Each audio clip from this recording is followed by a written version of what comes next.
Les quotas est un mécanisme qui permet d'éviter la saturation du système, et ceci en limitant l'espace alloué pour chaque utilisateur ou bien pour chaque groupe. Ainsi, Linux permet de mettre en place des limites d'utilisation des différentes ressources, disques, par groupe ou par utilisateur.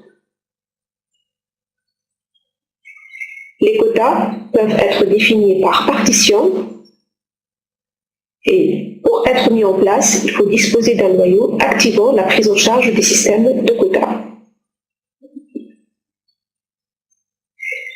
Pour définir un système de quotas, vous avez la possibilité de définir deux types de limites, encore une fois par utilisateur ou bien par groupe. Donc pour une partition donnée, et pour un utilisateur par exemple donné, vous pouvez définir une limite douce et une limite dure d'utilisation.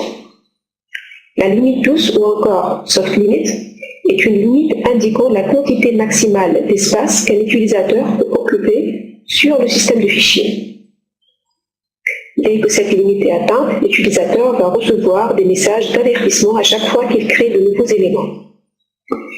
Par contre, la limite dure est une limite absolue pour l'utilisation de l'espace.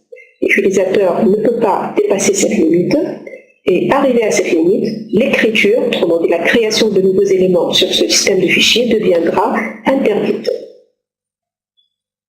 La limite douce est combinée avec un certain délai de grâce. À l'issue de ce délai, lorsque l'utilisateur continue à dépasser donc cette limite, la limite va se transformer en limite dure et tous les éléments créés donc au-delà seront interdits.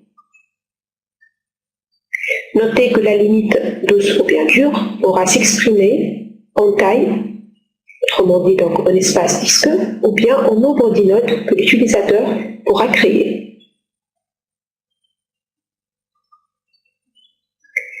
Pour procéder à l'activation tout d'abord donc des mécanismes de quota sur une partition donnée, il faut ajouter l'option ESR quota ou bien GRP quota comme option dans la ligne correspondante à la déclaration de la partition dans le fichier etc-fstab. ESR quota indiquera que vous voulez réaliser donc une limite de quota par utilisateur. GRP quota indiquera que vous voulez imposer donc une limite par groupe.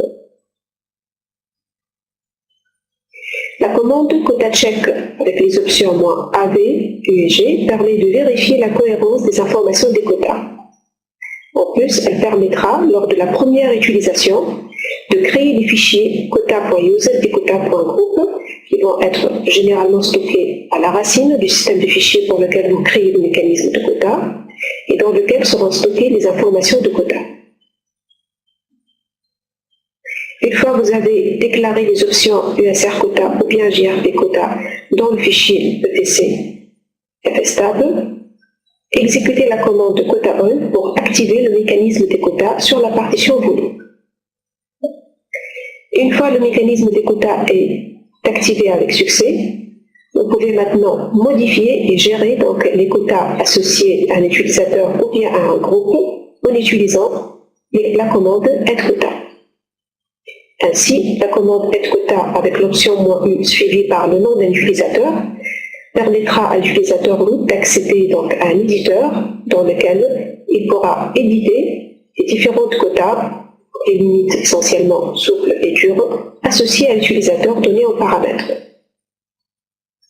Add-quota avec l'option -g suivie par le nom d'un groupe permettra de modifier donc les limites associées au groupe.